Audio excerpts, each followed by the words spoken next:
I see Ronald Reagan over there. Yeah, Ronald Reagan. Right to your left. Being in the Oval Office is very important. See Ronald Reagan here, and put him a little bit larger. It sort of seemed to fit very nicely.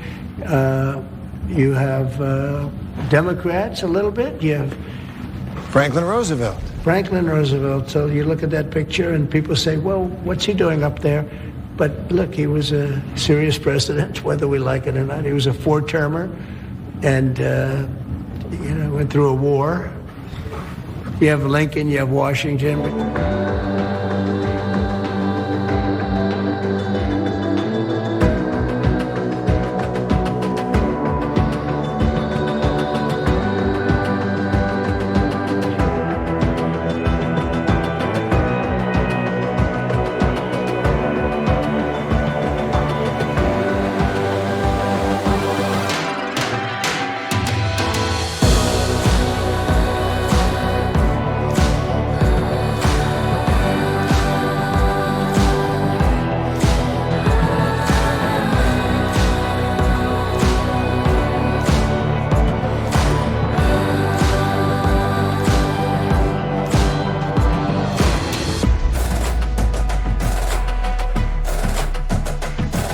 I'm a very detailed person.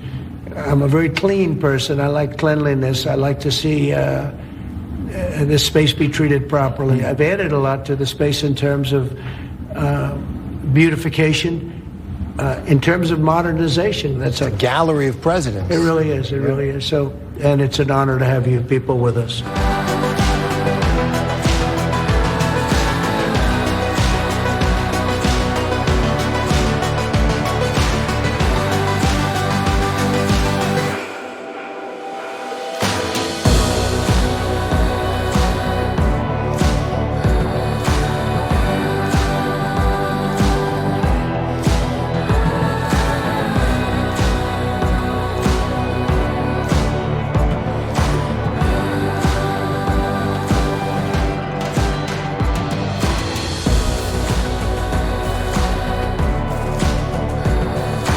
US President Donald Trump will hold a rally in Michigan to mark his first 100 days in office. Speaking to journalists ahead of his trip, he's reflected on his government's achievements so far.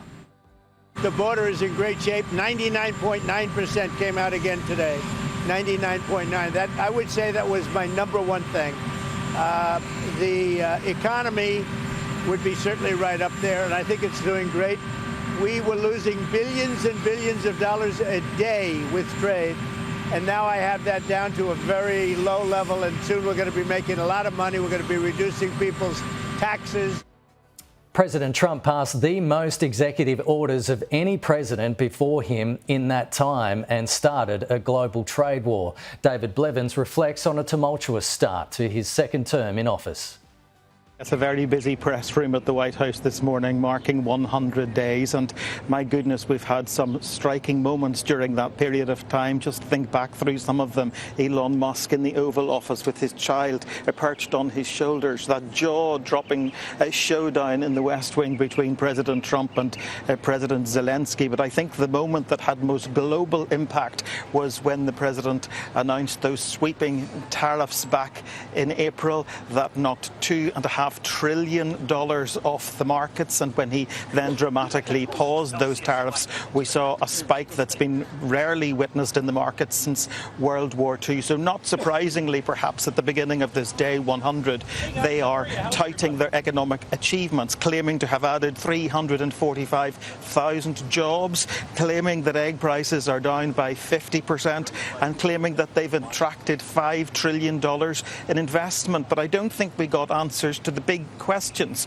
particularly about the global trade war that's going on between the world's two largest economies, the United States and China. The president has at least implied in recent days that he's talking to his Chinese counterpart. The business secretary there wouldn't get into that. He said that they're not going to talk about who they're talking to. He said Caroline Leavitt, the press secretary, and he had many jobs in the White House, but operating the switchboard wasn't one of them. And And in terms of timing around any trade deal for the UK or the EU or anywhere else for that matter, they were asked about the uncertainty that's created by the lack of trade deals for anywhere at this stage, and they said certainty is not necessarily a good thing for negotiation. They talked about strategic uncertainty being one of the tools that's used by the president, who they often described during that process as the greatest businessman in the history of America, and certainly the